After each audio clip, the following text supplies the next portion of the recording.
It's only because they can. The children are helpless. It's true. The vulnerable are the ones who are targeted. Yep. All right, are you ready to go? I guess so. I mean, in one way, it's the same. The script doesn't really change. The emphasis and the questions and all that, but really, the story is the same. Yes, yes, it is. It's just a matter of showing people that it's the same. Yeah, it's very difficult because now there are so many taboos on speech. That's right. Okay. Welcome, everyone. I'm Dr. Andrew Kaufman. Welcome to Medicamentum Authentica. I have a very unique and special guest today with me, Vera Sharav, a Holocaust survivor who has been speaking out lately about the parallels between her experience as a child and what's going on with this COVID pandemic. And I thought I would start off by telling a little bit of a story from my own childhood, because I was raised in a Jewish family. And my parents brought me to a Sunday Hebrew school at the local synagogue when I was about 5 years old. And I remember around the time of the year of the Holocaust Remembrance Day, they started teaching us about the atrocities of the Holocaust. And I was very, very disturbed at that young and tender age. And I was so much so that my parents were concerned about me because I was a bit withdrawn and such. And they arranged like a meeting just with me and them and the rabbi to kind of, talk about it a little more at length. And I remember I was just so confused about why people would treat other people that way and how could that be possible. And I remember the rabbi, saying how important it was to know about so that it could never happen again, so that people could recognize the pattern if this were, coming down the line in the future. And then later on, because that really, really stuck with me, it made an impression on me. And then when I was a teenager, I was involved in a Jewish youth organization, and they had these conferences, in the Catskills. And it was, tons of fun, of course, being a bunch of teenagers together for a weekend, you could imagine. But every year, they always had a Holocaust survivor come and give a talk about their experience. And it was, an extremely traumatizing event because we're hearing about all of the tragedy that occurred and the human rights abuses. You'd have basically 200 or 300 teenagers in tears in a room. And once again, over and over, they told us the reason they're putting us through this is so we never forget, so we can never let this happen again. And all of the Jewish organizations that popped up around this, right, say that mantra over and over again. And I agree that is a really critical lesson for us to learn. However, now we see the same things happening again. And yet, all these people that said how important it is to recognize that are not recognizing it themselves. So, Vera, what do you think is going on, among these folks? Denial. I would say also, it is really very difficult for most normal people to comprehend, to accept the fact that some people are really, really evil, particularly people in high places, authorities. Because most people are not evil. Most people, really are normal. That's And right. We don't encounter these kind of people in our day-to-day lives very often, do we? no. And so most people really cannot believe that among their society, such evil people could exist and manipulate and control. That's the other thing. People really don't want to believe that they're being controlled. And so they are being controlled. It's if you don't recognize it and you don't fight it, then it happens. Now, it's interesting.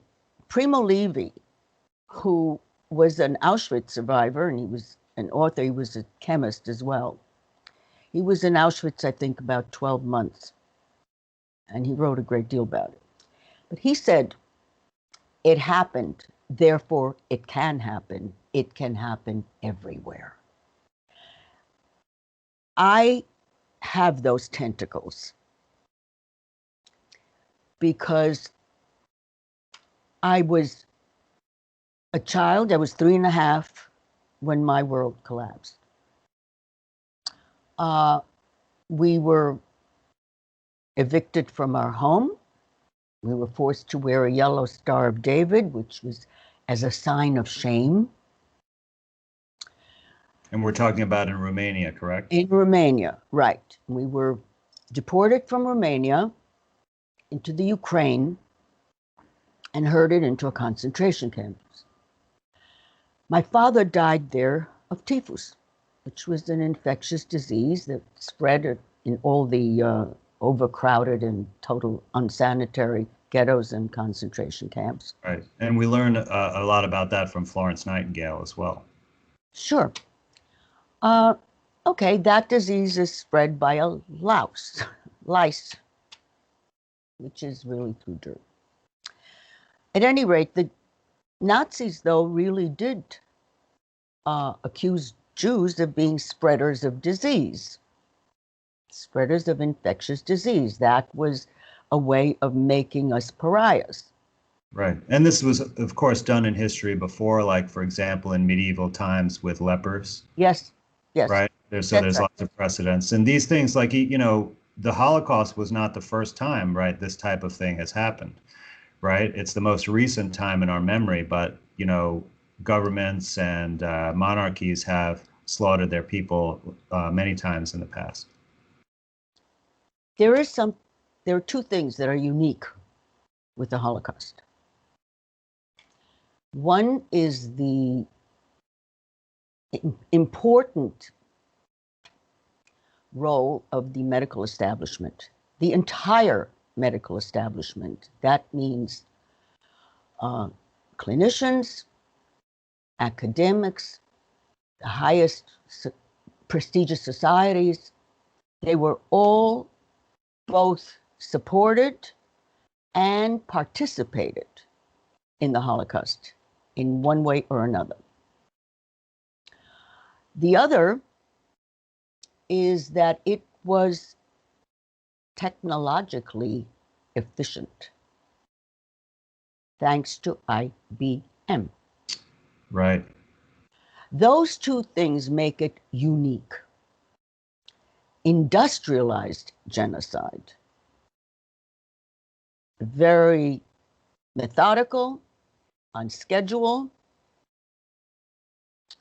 and it had the veneer of legitimacy from the medical profession. That's different. Part of the Holocaust was, the shootings and mass shootings and all that, but that is not what one thinks of. One thinks of really the way in which people were rooted out, concentration camp, extermination, and slavery.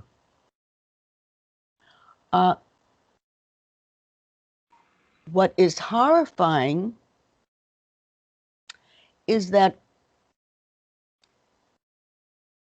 Hitler could not have done what he did and on the scale that he did without the collaboration of Wall Street bankers and major corporations, Germany, Switzerland, and the United States. And those corporations were never held accountable. That's right. And, they've really minimized or even denied their involvement to a large degree.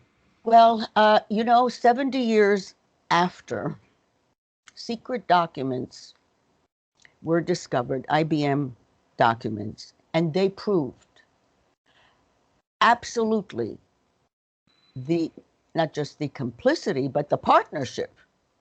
Right. When Hitler first came to power, I think it was January 1st, 1933, The first thing he wanted to know was how many Jews reside in Germany.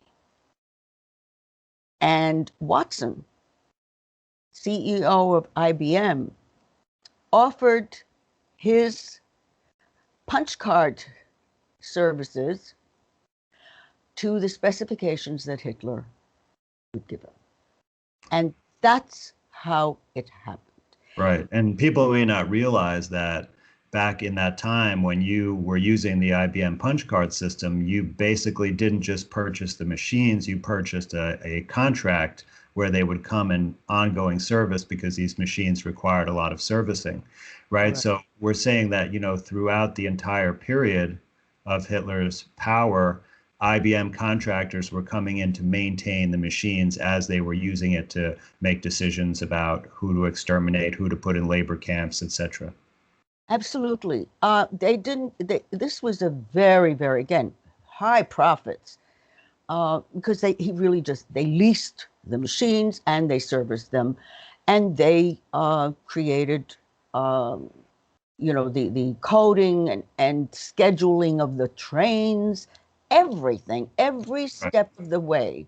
IBM was there. They are the prototype of current information technology, surveillance technology. Right.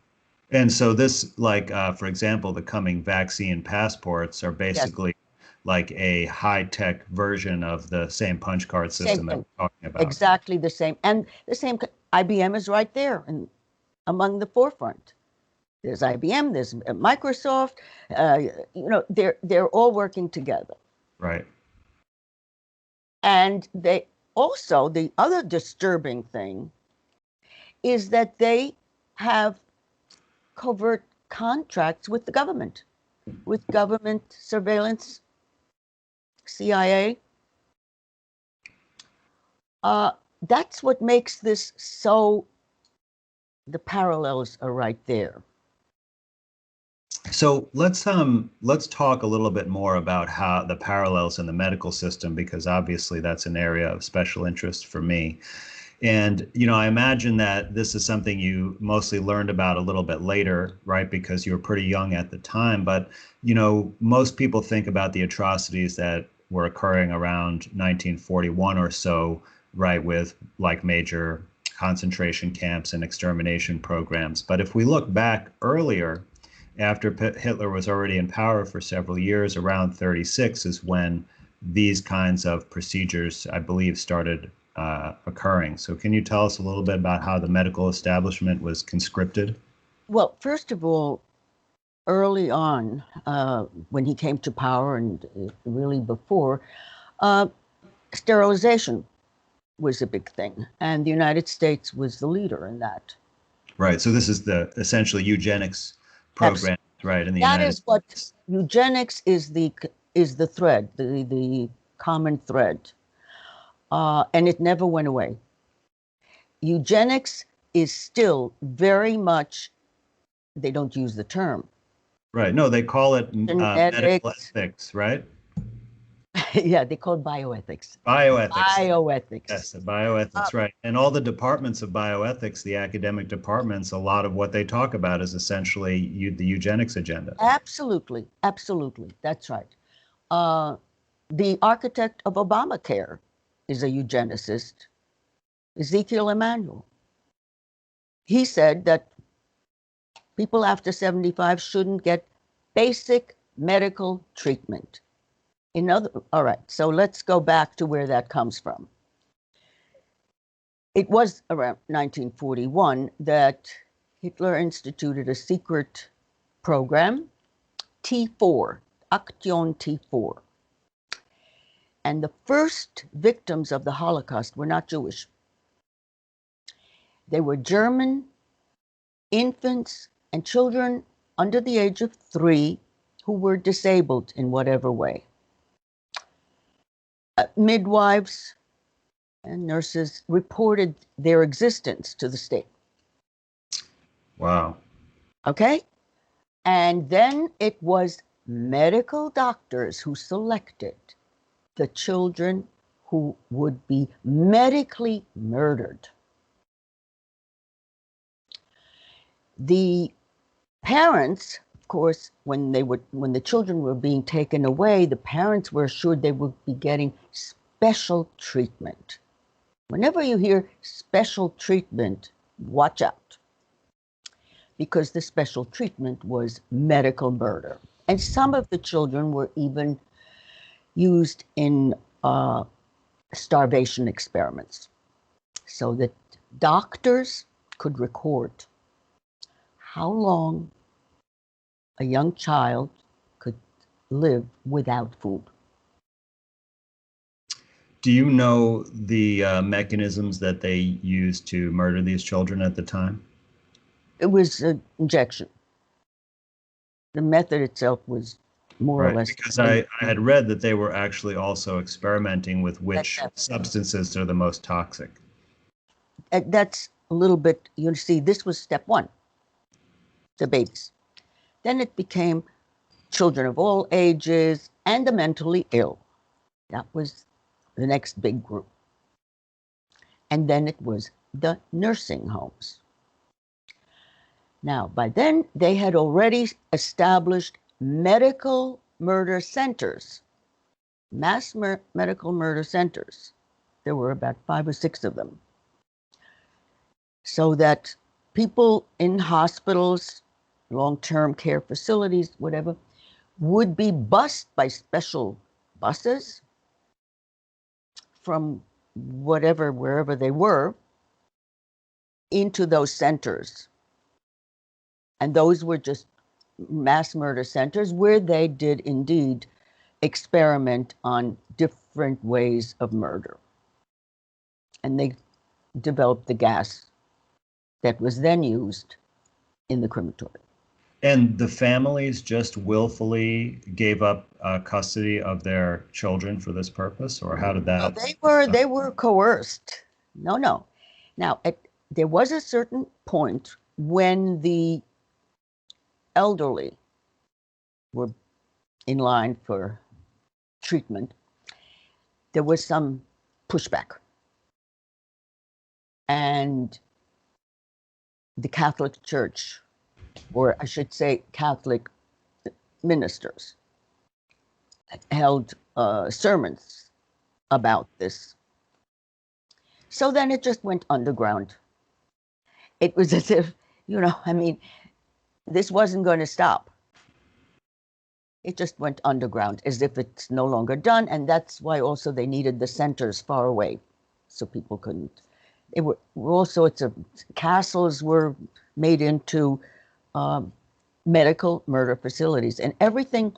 We have to understand, T4 was methodical. It followed protocol. And again, some were tortured, experimental torture. What's interesting is that after the war, the Nuremberg trial, they never touched that area of the medical murder of Germans and Austrians and whoever was in their occupied countries. I mean, this, so that the world had the impression that there were just these 23,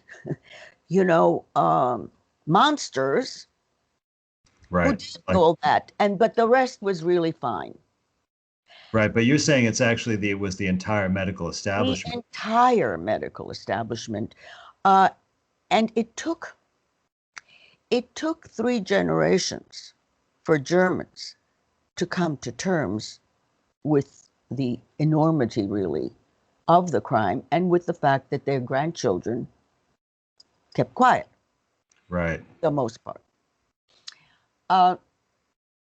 And they're the ones, so a lot of research about the Holocaust really has happened with the younger generation. They had also the documents, the archives, when the Soviets fell apart. So from the Stasi, the East German, they had, and they found, for example, some of children's skulls at universities' basements, because every part, including the experiments that were done at Auschwitz and at Dachau, they sent back reports and specimens to the academic centers. Right. Everyone had some benefit, some aspect to this. Their It's like careers were built on it. And by the way, they published in medical journals. it's It, it's it, incredible. it's absolutely, and as a psychiatrist, you may know about some experiments that were done at the same time at Harvard, since University of Cincinnati, Yale. They did freezing experiments on mentally ill. Okay. This notion of having some parts of the population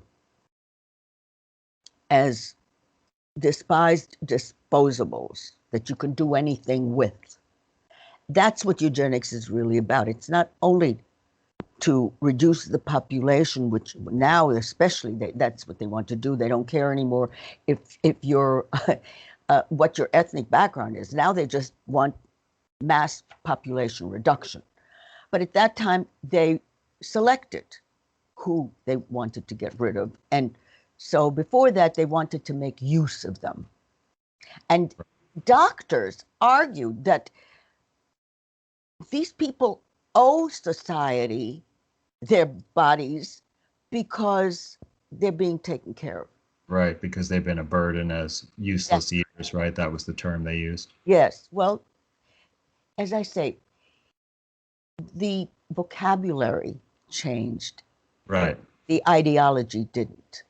It only got more sophisticated, and really now they can do things without the visual click, click, remote. Right. Well, when I know that you've spoken to Rainer Fielmich, and he did an interview with a whistleblower at a care home, a nursing Yes. facility in Europe, and I believe it was in the UK, and No, Germany. it Germany. was in Germany. Oh, right, right. It was really astonishing because, the description was essentially that they had soldiers come in, Yes. right, in full uniform and armed with a doctor, right, who they were And a basically, nurse.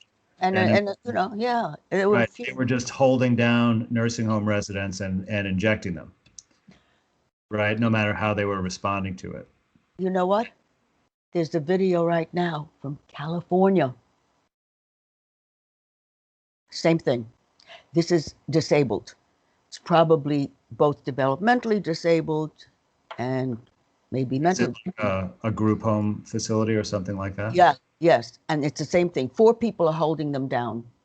Yep, and I've seen other footage of them with people with psychological developmental disabilities. Well, Uh, that's that in the now, U.S. okay. And, I just watched an interview, and there's a letter from a doctor in Canada. Hole is his name. And he's in a little town where most of his patients are Indigenous Canadians. And they were the first ones, Canada decided they were the first ones to try out the COVID vaccines. And he describes how many of his patients are suffering chronically. And so he wrote a letter to the Canadian, whatever, the health department. They told him to shut up. He's taking he's taking his chances, and, it's going public. What he describes is what some doctors and scientists are so very concerned about, these vaccines because they haven't been tested. Right. They Well, simply, Vera, this parallel is, just to help crystallize this point for the viewers. We're talking about, holding people down to give them this vaccine, but this is an experimental treatment, right? So this is the same thing as we're talking about back in 1941, where they're doing experiments, forcing them on people, medical experiments. This is not a proven treatment for something that these people are sick from, right? This is very different from those other situations. in, in fact, what is an issue altogether, even if vaccines are approved, the point of forced medical invasive treatment of any kind is unethical. One has to ask oneself, first of all, you're forcing healthy people to take something that they don't need on the assumption that they're spreaders of disease, because without the vaccine, they're spreaders of disease. Well, guess what? We're finding out the vaccine is spreading too. It's called shedding. Different. It's the same. Well, the vaccine has been incredibly toxic to people, and it's having all kinds of negative Yeah. effects. And you're right; it's everything is backwards, and we're using an experimental treatment for healthy people. It just doesn't make any sense, and unless you see that it's actually you're just experimenting on the population, and that's what's really going on. One of the issues that this Dr. Hollett raises in his letter is in a real medical experiment, a legal medical experiment that's legal by Nuremberg Code standards and US regulations. If you have reason to believe that it may cause harm, permanent harm, you must stop it. So he's asking, with all that's happening, with so many people being harmed, what are you waiting for? This in itself makes it unethical. Well, this whole thing is really astonishing because one is, to do any kind of medical research in the United States, you have to do this training, right, in order to be able to submit to what they call an institutional review board, and they're the ones who approve any studies that are going to use humans or animals. And part of that training, if you're going to do anything involving humans, because I have done human subjects research, you have to learn about the Nuremberg Code, because that you basically have to give full informed consent to anybody who would participate in an experiment that you're designing, and you have to be extra careful not to cause any harm. And in fact, I've gone back and forth like over minute details with the institutional review board trying to get approval for something that couldn't possibly cause harm. All we're doing is like submitting a questionnaire to some people. Okay. Can But I? so it's like, so you have every scientist in the country who's doing that research knows this, and none of them are stepping forward saying, hey, we're violating rule one of medical research and medical, true medical ethics, not bioethics, eugenics, by doing this. And why, and then we have universities where they teach the history of the Holocaust. And we're talking about elite universities like Cornell and Columbia, where they are requiring this experimental vaccine for their students. So, how can this be the case? Well, because let's be really very clear. The virus is not about the virus. The pandemic is being exploited for a whole other agenda. And the first part that it seems to have worked for a while is to get people to obey government orders. Obey without question. Anyone who questions now is under surveillance. And of course, censorship. This is such a basic tactic of a dictatorship is now getting heavier and heavier and heavier. And who is it that decides fact checking? But the very companies that are selling the information and making tons and tons of money. During 2020, the the tech billionaires, they they amassed 27% each quarter. That's 100% profits. American billionaires hold in more than $2.2 trillion from all those stores that are closing, all those. What they've done essentially is transfer Yes. wealth. And and we are being part of another experiment. It's not just the vaccines. We're being part of a psychological experiment that deprives us, that forbids us to interact with other human beings. That's the purpose of it. So children now are being conditioned to distrust people. That's right. Everything is remote, okay? School remote. Medicine is now, they're pushing remote medicine, which means you are rather rapidly at this point dehumanizing human interaction. You're dehumanizing it. You're trying to eliminate it. That's right. And there's been plenty of, messages from celebrities and others saying that, in the future, you're going to have virtual social events, right? Not in Well, person. you know what? It's also sexual. Yes, IVF is the big thing now. They don't want us to have intimate, personal relationships, and not intimate, social. That's that's why right. that's why schools get closed. That's why religious services, they made a whole thing. Oh my goodness. Well, if you're not having intimate relations, then you're not going to be able to have babies. They have right, but that's what they want. I know, I know. And, looking at the last year, we have a double-digit reduction in the birth rate since Well, the of course. pandemic, right? That's a And major, major population reduction. well, that's you know, the fact, the Milgram experiments. Yes. Well, it's proven right every time. That's what we're seeing. The fact that people are now really looking at, I walk without a mask outside. I absolutely refuse. Same here. I put it on to the store. Okay, they believe. So what do?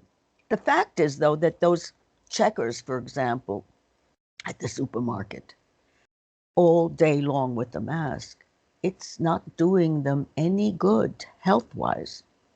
No, no, it's having horrible health effects, and not just physical, but the psychological. Well, And I psychological. know that when I don't even put on a mask to go in the store, and occasionally I'm denied service, but most of the times I'm successful. And I notice that often the cashier wants to have a conversation with me, and I assume because I'm the first person they saw a smile on in many That's in many many exact. hours Okay. Where do you live, by the way? in Syracuse, New York. Oh, okay. So we've got the same governor, huh? Yes, we No, do. no. That parallel I do want to remind people about. T4 and the slaughter of nursing home residents in the Western wealthy countries.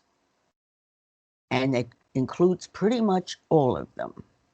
Right, and this is happening as we speak. If you've not been paying attention to this, you can find a newspaper article one after the other of It's large continuing. cohorts of It's nursing home continuing. In other words, at residents. first it was no treatment. I use Governor Cuomo because he is my governor and yours. And he was put up, I mean, he won an Emmy for his performances, which were propaganda to justify his policies. But he gave the order not to treat elderly and send them to Yes. nursing homes. Yes. And before he did it, he said, this virus in nursing homes will be like fire through dry grass. Now think about it. Fire through.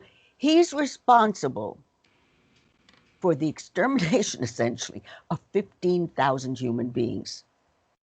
And now they're going, the first ones to get to test the experimental vaccines were nursing home residents. That's right. And in fact, like the Biden administration, like announced a policy that they wanted to vaccinate every single person, over, I think it was age 70, which includes the entire nursing home population, which was the first priority. And, I've known people who work in nursing homes who have told me about basically over and over again. I hear the story, and you can find this in the media as well. Romola D has done an excellent job. Collecting all of these stories and putting them in one place on her blog. And, it's just basically they get the vaccine, and then within 1 to 2 weeks later, you get a cohort of people just die, and then a bunch of other ones lose their function, like stop talking or, things like that, like really severe events. And Well, of course, they never, talk about this, honestly, what's the cause of it. They just blame it on other things, including COVID. uh, yes, it was a double whammy against them. And let's be clear, the reason is to get rid of the economic burden. And they figured that people rationally say, well, the elderly, they have all kinds of, so it stands to reason that more of them are going to die. Well, that's a very good cover. That's a Right. cover. I think, though, Vera, that in addition to getting rid of them as a burden, that also the older generation has the wisdom to understand, perhaps better than some, how the world works and observe what's going on now. And if they're not around, they can't impart that wisdom to the younger generations. Well, they were kept totally in isolation. I mean, the worst thing for you, ask a prisoner, what's the worst thing? Isolation. Of course. And that's what they did. Again, to see how it'll work. I mean, now the other part of it, there is the other part, which is those people who work in nursing homes that you say you've talked to and all that, they don't want the vaccine because they're seeing what it does. Of course, of course. Many healthcare workers are That's right. resisting, and of course, it doesn't get publicized at all. No. But all the people I know who work in hospitals, they say, yeah, a substantial portion are not getting it. The other part, going back a little bit, is how this whole thing sort of evolved, and a great deal of it had to do with the fear mongering that had taken place in the beginning to get people to really be terrified of this virus, which turns out to be absolutely no big deal for the vast majority of the population. Most people don't even have symptoms. And now they are they are vaccinating people who recuperated. So what does that say? Yeah, well, there's, as you stated, right, none of the reasons for these things have a real medical basis in any Yep. science at all. They're for these other purposes, as you point out. So, Well, Ira, what do you think we are going to see coming next, and what do you think the time frame is going to be? they are extremely emboldened. If people would read some of the things that I read, uh, they would understand the plan. There is a plan, the Great Reset. There, some investigative reports now, by now, two of them are out. People need to read about the architect of the Great Reset is Klaus Schwab, who heads the World Economic Forum. Those are the people who meet at Davos every year and decide what to do, how the Right. world should be run, how the banking system, all those things. Well, they've got a big plan, and it's all laid out. It's all laid out. People have become very afraid to go to websites. And now this is a website that isn't being censored. It's kind of funny because it's a blueprint. Now, their investigative reports finally that uncovered documents that had been wiped off from the internet, from all sources, encyclopedias, whatever, who's who. But now they found them. And it turns out, as I suspected, but I couldn't find, I didn't have, the access to this, which is Klaus Schwab, uh, he's from Germany, Ravensbrück. His father they have a family business, okay? Escher Wyss was sort of the original one in Switzerland, but they had factories in Germany, in Switzerland. They kept spreading. He got Hitler's award for the exemplary company. They provided sophisticated and heavy armament and industry, including secret nuclear stuff. Okay. So he was a military contractor for the Nazis? Lots of, yeah. Also used slave labor. Ravensbrück was a big center for slave labor. Okay. Klaus followed his father's footsteps. When he took over the company, he then merged it with another company, and there were lots of, Right. Wasn't he also a protege of Henry Kissinger when he was in university? Oh, yeah. His father told him that he must also go to Harvard. When his official bio, when it appears, it's like he didn't exist before 1971. He was born in 1938. The company, the family company, what they were involved with under Klaus was selling nuclear weapons to South Africa under the apartheid. Wow. Okay, so there is a straight line. When you just said the age that he was when his life started on his documents is 33 years old. See, he was already, and by then he appeared with about 20 doctorates, and what? I suspected it from the beginning simply by reading what his plan is. This dystopian plan. People need to understand that this is for the Fourth Reich. This is a continuation. And I say that with full knowledge. Right, and that's when he says the Fourth Industrial Revolution. That's code language for that, right? You see, yes. That's why I say a lot of this is really out there if only people would take the trouble to look at it, and then they realize, oh my God, this is what, yes, they want to control our thoughts. They want us to be like marionettes. They will pull the strings.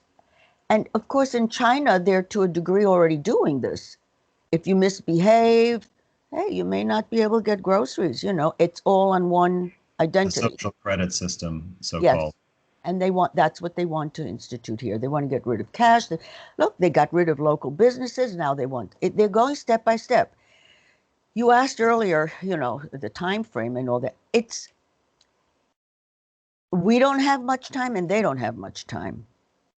Because they don't have much time because the more people start to know about serious adverse events, the less likely they're going to jump in. And it turns out that, United States is a big country.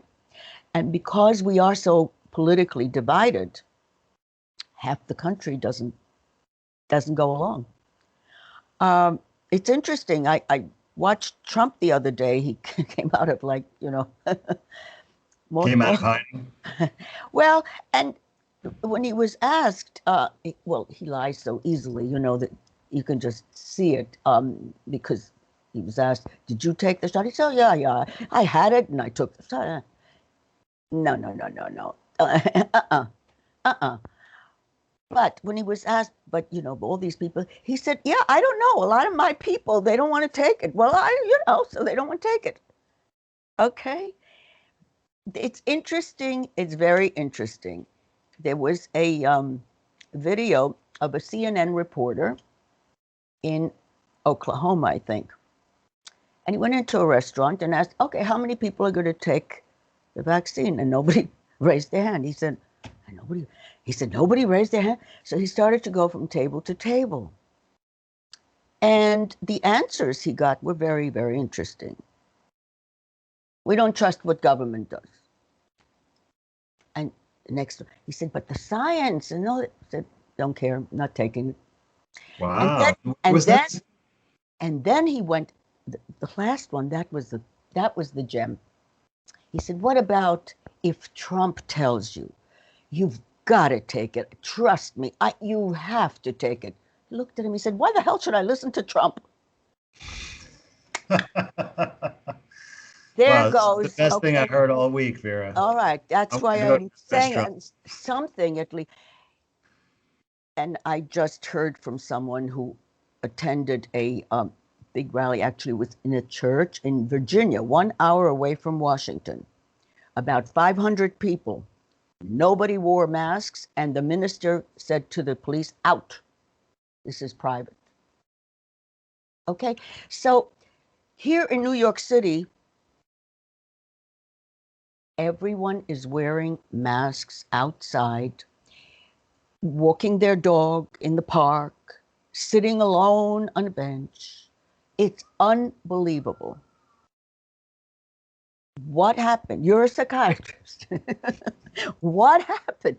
How did this brainwash? Like, they just simply don't look Well, this you way. know, they're masters at it, and this has been, developed over a long time. But I think one of the big factors is what you said about the fear, because when you're in a state of fear, You're people are just paralyzed. much easier to be manipulated, and specifically with conditioning. And I think the masks, which you're Yes. talking about now, right? It's a matter of just simple conditioning.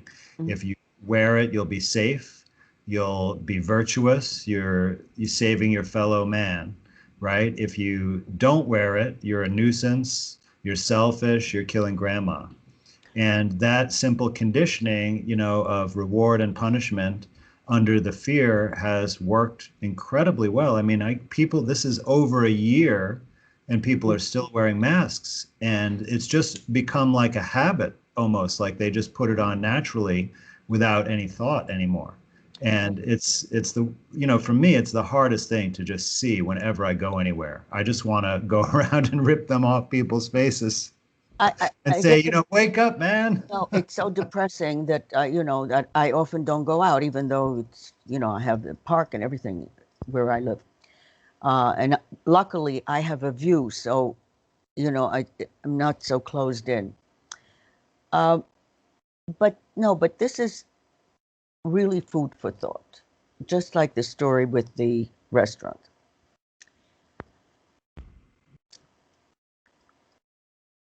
Working class Americans, they don't buy it. It's the university educated who are the worst followers of orders. Well, that This is is something, absolutely true. but that needs to be addressed. It tells you what education actually has done. What education has done. It has made people mindless, really, not to trust their own common sense. Exactly right. Only Common the sense authority figures. to say, and to hear the babble over and over and over, and not to think, could this really be true? They want to conspiracy theories. Hey, you can call it whatever you want. Conspiracy theory is not a crime. Conspiracies are a crime. It's, theories. Since when are ideas dangerous to your health? That's the way they're Yes. selling this whole thing. Yes, that's the justification for the censorship at this point, right? Yes, yes. Well, I don't know. I guess it's a little bit, like with the emperor has no clothes. You need to listen to the people who have not been indoctrinated by college. Or the ones who have deprogrammed themselves like I have. Okay, that's that's part of the rite de passage. Huh? But I really mean it. People, blue collar people, the police in many cases are not wanting to comply with rules that they're being told to enforce. Right, and that is a really really positive thing. And Yes. let me just give a salute out to any officers who have realized their true obligation to serve, each man and woman and not just carry out the government orders. Well, that's it. I mean, carrying out orders is how it happened in Germany. It's exactly how it happened.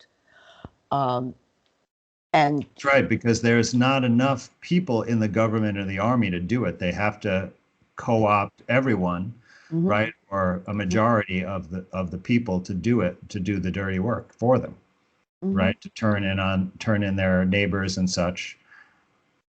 Yeah. And, It, and they're it, they're trying to encourage the same thing now, right? There was last June, I believe, there was a hotline number in New York City to uh-huh. turn in people who are violating, lockdowns or masks. And I think what happened was the people rejected it, that they sent lots of vulgar Oh, selfies. well, that's healthy, Yes, it rebel. is. I mean, for heaven's sakes, I really am shocked.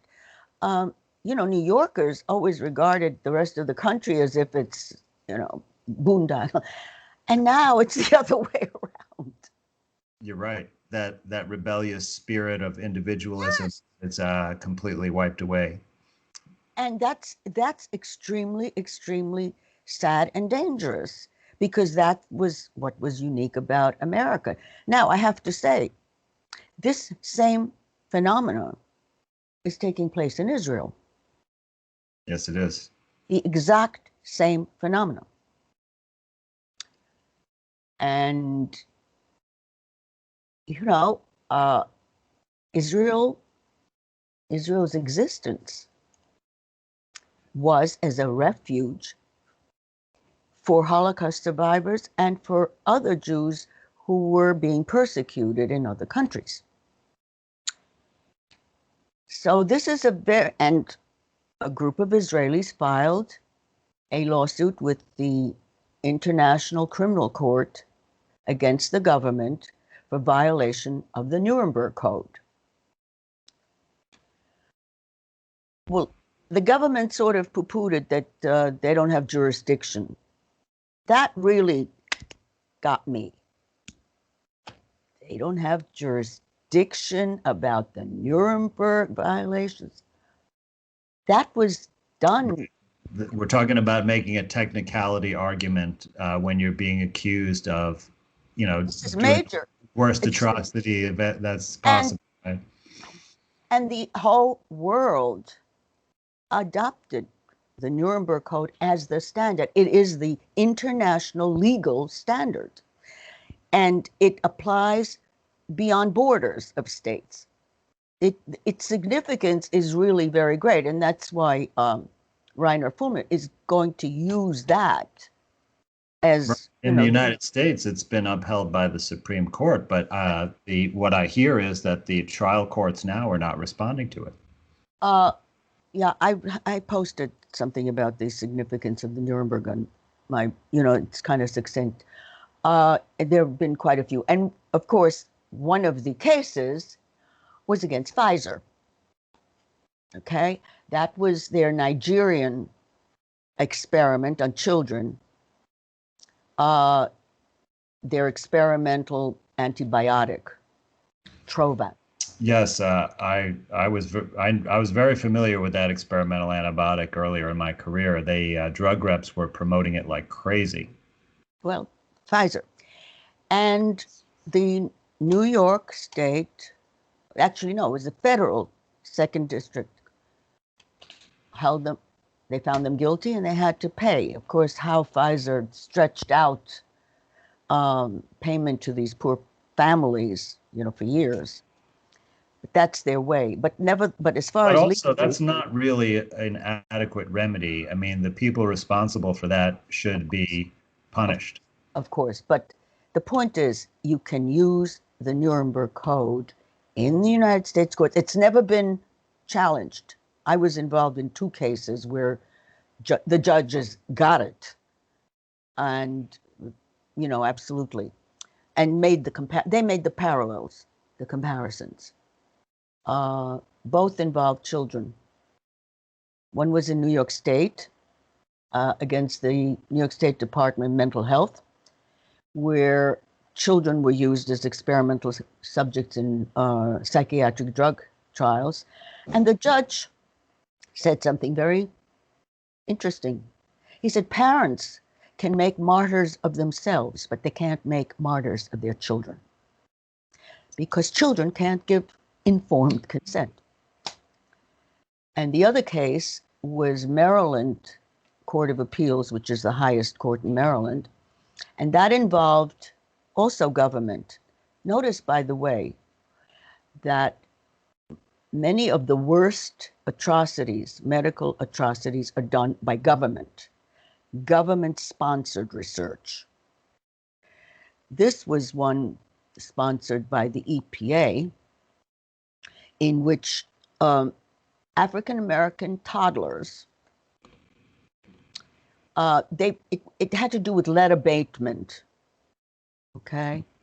And they purposely rented apartments that had lead paint on them to African Americans with little children, toddlers.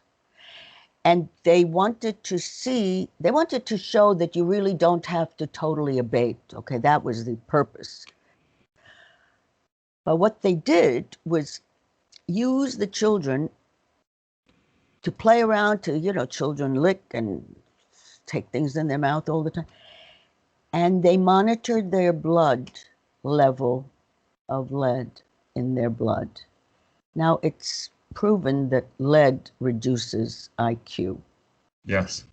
It has other toxicities as well, but As yes. well, but that's, again, this is a eugenics attitude. Those children are not the children of those who do the experiments.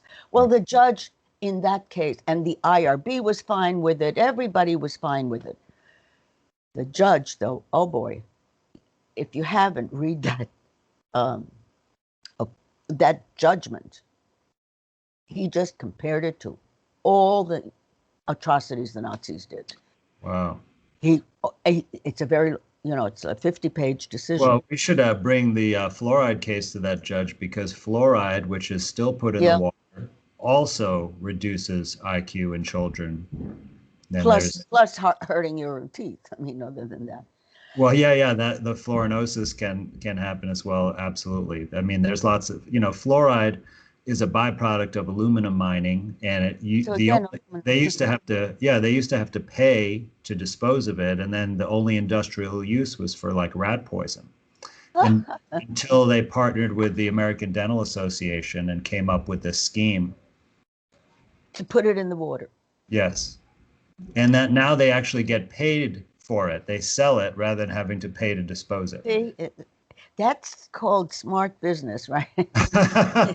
Well, smart business. No, I mean, it's expense of people. Finally, as far as the Nuremberg Code, it needs to be used more often. That's all. It's hasn't been used a lot because lawyers don't know how to do it. Very few lawyers know how to litigate experiments. It's not the same as liability for product liability, kind of, which is routine. They do that a lot. Every lawyer does that. But this, they don't quite know how to do. There are only, a few lawyers who know how to do it. But that's the fault of the lawyers, not the code. You see, the code Yes, of stands, course. and it and the beauty of the Nuremberg Code is it's like the Ten Commandments. It can't be changed. You cannot do anything with it. It is part of a legal ruling, and nobody challenged that ruling, and so it stands. Whereas the other ethical standards, whether it's the Helsinki, whether it's the US federal regs, 45 CFR 46, they get modified according to Right. Sure. whatever they want to do. This can't, which is why they don't like it. The other reason they don't like it, everybody can understand the language of the Nuremberg Code. It's not a study, it's an experiment. You Right. are not a participant, you are a subject. It it sets the borders very clearly. And most people, if they hear experiment, a bell goes out. Uh-oh, Yes. that's Right. the Because purpose. they think I'm not going to be a guinea pig. That's right. Um, they're having trouble with the African American community as far as the vaccine. Well, I tell the African American community the way Auschwitz is embedded in Jewish DNA, so is Tuskegee in yours, and hold on to it. It's your best protect. Remember that. That's a great point. So Vera, I don't want to, you know, take up too much more of your time, but I do want to ask you, what do you think are the ways out, the best solutions? Like, what can the people who are listening right now do to basically prevent this from going forward, or at least protect themselves from what's coming? You really need to, we need to band together. We need to have a really, a lot of the different separate little organizations come together on this and go after it and say, no, resist. So, in other Resist. words, With don't do people what you're told. alone are afraid to resist. It's very intimidating. It's very hard. I mean, it's I'm very strong about it, but that's my background. But Well, but imagine the courage that you might have to face standing up to a firing squad, mm, compared to now, because if that is going to be in the future, right, then you can decide if you're going to have courage now or then. sure, at this point, we can stop it. That's the difference. We can stop it while we still have some say, some options. If they take over, there will be no options. They will, part vaccines, all vaccines, they're complicated. It's not like a drug, it's not one element that's in vaccines. There's a whole lot of things that are in vaccines. Some of them are disclosed and a lot of them aren't. Right. They differ from lab to lab. There Well, is, also, what we're talking about with this generation of technology is that it's like nothing we've ever seen. So this is totally, yeah, we can't tell this, what it's really no. doing. Anybody who purports to is really just giving you hypotheses. And the hypotheses on the harmful side are very, very compelling. It's not, Well, you know, we have real data on the harm. I mean, we really see people dropping dead and getting paralyzed and all kinds of blood clots and bleeding that's, disorders, right? yes, So we see that, but we don't know what how it's doing that, and we don't know what else it's going to no, do, and we no, don't know how what the true purpose of it is, like what it's really supposed to do, because clearly it's not to protect us against a disease, right? So no. what is the real purpose? If it's genetic, we could assume that it's going to modify us in some way genetically, but in what way, and what's that going to mean for us? And the question even is, it's really bizarre that this was allowed to be launched the way it has been, uh, is that they don't know everything that this may do either. They're learning. It's kind of, they've got free, they're making, hundreds of billions of dollars, and they've got free guinea pigs of all ages. I mean, it's never, ever been even contemplated before. I guess the way they were able to wiggle this through, well, number one, these government agencies are very much aligned with them. This is a government pharma monopoly. That's what's ruling medicine. So they've gotten through, they've gotten access to populations without really having to do much fighting for it. It was given to them on a Right. silver platter. Record time, full immunity from liability. Full immunity from liability. That's everyone. And again, people need to ask, just a second, what does that mean? It means that they know that this is risky and they don't want to have anything to do with the risk. So people don't realize that they will have no recourse. If they get harmed, they have no recourse. That's right. That's no other product has that. Only vaccines. That's right. And it began with children. And what we saw with children is more and more and more vaccines. And what else did we see? We saw more and more children with health issues of all kinds, allergies galore, Tons of stuff. neurological damage. Even the children that don't have an overt illness, you can still see subtle findings of cranial nerve damage, and other neurological issues. And look at the work of Dr. Andrew. I'll remember his name later. That's But like me. crooked faces. It's really a profound issue, and really we've known about this for quite a long time, because the 1918 Spanish flu was, most of the illness was caused by vaccines at that time, and it's pretty well documented, and we're still doing the same thing.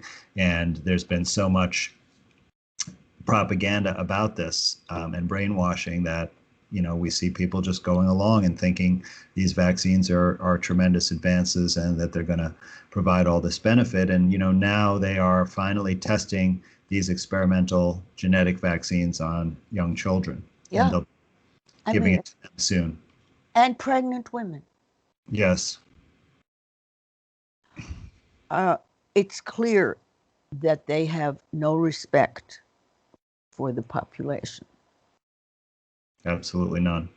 And that's where the danger is. The minute you devalue people and you decide for them what's good for them, you're opening the door to absolutely to genocide. It's I can't believe really that in my lifetime I'm bearing witness again. Would never have thought that, but that's because I'm not evil by nature, and I could not have. Maybe the reason that you have gone through this experience is to play the role that you're playing now. So I just want to, I don't want to end on a real downer note. So are you able to maintain optimism and hope for the future, and how does that look for you? Really, only if people rise up and say no. Enough. Being told that essentially they'll always have to have masks, whether they get 1 shot, 2 shots, 3 shots, boosters every. They have to say enough. And I think more people are waking up. I do think so. And certainly, look, worldwide, there are thousands of doctors who are saying, no, this has to stop. Because this could be catastrophic for the entire global population. It is, I guess, I don't know, it's very hard. Technology is clearly addictive. Yeah, people got addicted to their cell phone, to all sorts of things, to the convenience technology. They didn't realize what Shoshana, what's her last name? She writes about surveillance capitalism. Yes. Yes, I And know talking about the Harvard professor. yes, that's the point. In other words, they thought they were getting these wonderful toys that they could do all these great things and meet with their and socialize and everything. They didn't realize they were providing, they were opening up everything of their personal life and information to these tech guys who were selling it like mad. And so, and accumulating huge databases of your personal information, which is valuable to God, God knows how many Right. vendors and to government for control. Right. They've got, those tech people, those tech companies have tight government contracts. And of course, that's more lucrative than most other contracts. Yeah, absolutely. So I think what you're saying here is that we have to, one, realize right now that we have to resist what's going on right away, and Yeah. we need to team up and collaborate and do this in numbers and make a demonstration of it.